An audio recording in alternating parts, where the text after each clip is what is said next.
فاسألوا أهل الذكر إن كنتم لا تعلمون.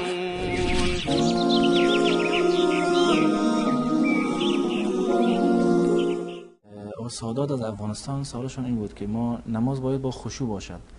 اما بعضی وقتها وقت نماز خیلی کمه و نزدیک به قضا شدن است. حالا انسان به سرعت نماز میخونه ولی انسان مشخص نیست که آیا 4 رکعت خونده 3 رکعت خونده به خاطر وسواس و یا به خاطر اینکه واقعا براش مشخص نیست 4 رکعت و 3 رکعت خونده. حکم چنین نماز چیه؟ از نظر شرعی انسان باید نماز را سر وقت بخواند و آغاز وقت نماز و پایان وقت نماز در واقع کاملا مشخص است و این نماز یک عبادتی هست که وقت مشخصی برای اون تعیین شده و اگر این عبادت رو شما سر وقت خوندید، در همون وقت تعیین شده خواندید، این در واقع شما ادا کردید این عبادت رو و دستور خداوند متعال را اجرا کردید و اگر خارج از وقت خوندید اینو از نظر شرعی میگه قضا کردن این نماز رو، یعنی ادا یعنی نمازی که سر وقت خونده می شود و قضا نمازی که خارج از وقت بعد از گذشتن وقت دوباره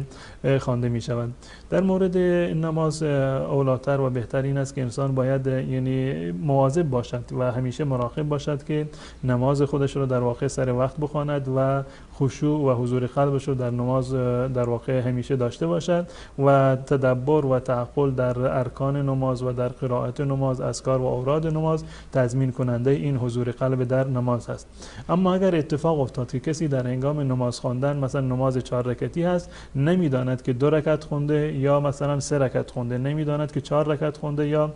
3 رکعت خونده، هر انسانی یکی از مواردی که سجده سهو بر انسان لازم می شود شک در نماز است. بدین معنی که انسان شک می کند که من این کار رو انجام دادم، این رکن رو انجام دادم یا انجام ندادم. شک در این است که نمیداند که 3 رکعت خونده یا 4 رکعت خونده. در موردی که شما مشکوک هستید و نمیدانید که چند رکعت در نماز خوندید، همون کمترین رو شما معیار قرار بدید. مثلا شما مشکوک هستید که 3 رکعت خوندید یا 4 رکعت خوندید، در میان 3 رکعت و 4 رکعت الان مشکوک هست، الان اون 3 رکعت مبنا هست، اون که یقینی هست، اون یقین رو بگیرید. اگر